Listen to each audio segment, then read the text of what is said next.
دلیل یہ ہے کہ ابو بکر صدیق نے اپنی تلوار کو چاندی کا زیور لگوایا، لہذا لگوا سکتے ہیں، تو اس نے کو کہا انتا قلتا ابو بکر صدیق، آپ بھی ابو بکر کو صدیق کہتے ہیں؟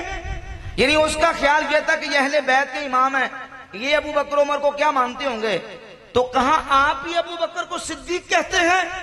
تو حدیث میں فَوَسَبَ وَسْبَتًا وَاسْتَقْبَلَ الْقِبْلَةَ، امام محمد باقر فوراً اچھل کے کھڑے ہوئے اور قبلہ کی طرف رخ کر لیا اور کھڑے ہو کے کہا نعم الصدیق الصدیق الصدیق من لم یکن لہ الصدیق فلا صدق اللہ لہ قولا فی الدنیا والآخرہ۔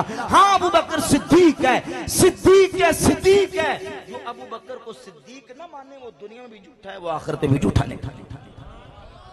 یہ اہل بیت کی محبت ہے، اہل بیت کے ساتھ، اور اہل بیت اتحاد حضور کی آل پاک کے ساتھ، اہل بیت کی محبت اصحاب کے ساتھ اور اصحاب کی محبت آل کے ساتھ بحمدللہ تعالی، اور سنیوں کی محبت ان دونوں ہستیوں کے ساتھ ہے۔ اللہ رب العزت ہمیں انہی کی محبت میں زندگی، انہی کی محبت میں موت عطا فرمائے۔ اس وقت جتنے فتنے اہل سنت کے عقیدے کے خلاف اٹھ رہے ہیں، ان فتنوں سے ہمیں اپنے بچوں، اپنے نوجوانوں، اپنے بھائیوں، احباب کی ایمان اور عقیدے کی حفاظت کرنے کی توفیق عطا فرمائے، اپنا ایمان عقیدہ اس کو محفوظ رکھنے کی توفیق عطا فرمائے۔ سوشل میڈیا کا دور ہے، سوشل میڈیا کے ذریعے سے پہلے ہوتا تھا کسی کو سننے کے لیے جانا پڑتا تھا، اب جانا نہیں پڑتا، اب اگلے خود آ جاتے ہیں۔ واٹس ایپ کے ذریعے مختلف پیجز، مختلف چینلز، مختلف سوشل میڈیا کے پلیٹ فارمز یا T V channels, national T V channel چلتے ہیں، ان کے ذریعے سے بڑے فتنے اور طرح طرح کے لوگ نکل کے مسلمانوں کی متاع ایمان کو برباد کرنے کی کوشش کر رہے ہیں، بالخصوص نوجوان ان کے فتنے کا جلدی شکار ہو جاتے ہیں، اور وہ نوجوان یہ سمجھتے ہیں کہ ہم نے سب کچھ پڑھ لیا ہے، ہم نے سب کچھ سیکھ لیا ہے، ہمیں کسی سے پوچھنے کی، کسی کی رہنمائی کی ضرورت نہیں، اور یہ ذہن بھی دیا جاتا ہے نا، ان کو ذہن بھی دیا جاتا ہے کہ کسی عالم کے پاس، کسی مولوی کے پاس جانے کی ضرورت نہیں، آپ کے پاس موبائل ہے، اپلیکیشن ڈاؤن لوڈ کریں اور جو حوالہ ہم دکھاتے ہیں اس کو دیکھتے چلے جائیں۔ اور پھر وہ جس طرح ڈنڈیاں مار رہے ہیں، اپلیکیشن کے اندر مختلف ایپس بنائی ہیں، ہیرا پھیری، فراڈ، دھوکے بازی، اس طریقے سے لوگوں کو گمراہ کرنے کی کوشش کی جا رہی ہے۔ اس پرفتن دور میں صحیح عقیدہ، صحیح نظریہ صحابہ اہل بیت طہار امت کے اولیاء سلف صالحین کے بارے میں رکھنا، یہ اپنے ایمان، اپنے عقیدے کی حفاظت کے لیے بہت ضروری ہے۔ سوشل میڈیا کے فتنے سے بچنے کے لیے، اپنے ایمان کی حفاظت کے لیے، جو علماء اہل سنت، بالخصوص جو محقق علماء ہیں، جو اپنے مسلک کا دفاع صحیح طریقے سے کرنا جانتے ہیں، جو عقیدے کی سرحدوں پر صحیح طریقے سے پہرا دے رہے ہیں، ان کے ساتھ اپنا ربط اور اپنا تعلق قائم کریں، ان علماء کو سنیں، اور اپنے پاس اتنا کم از کم آپ کے مواد ہو، اتنا کم از کم آپ کے پاس کنٹینٹ ہونا چاہیے کہ اگر کوئی بد عقیدہ، بد مذہب آپ کو ورگلانے کی کوشش کرے تو اپنے آپ کو ڈیفینڈ کر سکیں، اپنے ایمان اور عقیدے کو بچا سکیں۔ اللہ رب العزت جل وعلا مجدہ کریم ہمیں صحیح معنوں میں دین اسلام کی تعلیمات کو سمجھنے، سیکھنے، عمل پیرا ہونے کی توفیق عطا فرمائے۔ الحمدللہ رب العالمین والصلاة والسلام علی سید الانبیاء والمرسلین، اللہم انا نسألک العفو والعافیت والمعافات الدائمہ فی الدین والدنیا والآخرہ والفوز بالجنت والنجات عن النار، اللہم یسر امورنا وسخر مرادانا۔ مولا کریم اس محفل پاک کو اپنی بارگاہ میں شرف قبولیت عطا فرما، بار الہ نبی پاک علیہ الصلوۃ والسلام کی ساری امت کی خیر فرما، بیماروں کو شفا عطا فرما، بے روزگاروں کو اچھا روزگار عطا فرما، بے اولادوں کو نیک اولاد عطا فرما، راہ راست سے بڑکیوں کو صراط مستقیم پر چلنے کی توفیق عطا فرما، ہمیں اپنے ایمان و عقیدے کی حفاظت کرنے کی توفیق عطا فرما۔ مولا کریم باران رحمت نازل فرما، رحمتوں والی برکتوں والی بارش نازل فرما، مولا کریم رحمت و برکتوں والی بارش نازل فرما، اپنے پیاسے بندوں کو سیراب فرما، نبی پاک علیہ الصلوۃ والسلام کی امت پر رحم و کرم نازل فرما، فلسطین کے مسلمانوں کی خیر فرما، بے سہاروں کو سہارا عطا فرما، جو ہسپتالوں کے اندر زخمی ہیں مولا کریم انہیں صحت و تندرستی عطا فرما، شفا کاملہ عطا فرما، جو مسلمان شہید ہو گئے ان کے درجات میں بلندیاں عطا فرما، مولا کریم غیب سے فلسطین مسلمانوں بھائیوں کی مولا کریم مدد فرما، ہم سب کی نیک دعاؤں کو اپنی بارگاہ میں شرف قبولیت عطا فرما، یا رب العالمین ہمیں اپنے ایمان عقیدے کی حفاظت کرنے کی توفیق عطا فرما، علم نافع عمل صالح کی توفیق عطا فرما، اعتقاد خالص پر قائم و دائم فرما۔ اللہم ربنا آتنا فی الدنیا حسنہ وفی الآخرۃ حسنہ وقنا عذاب النار، وصلی اللہ تعالی علی خیر خلقہ سیدنا محمد وعلی آلہ وصحبہ۔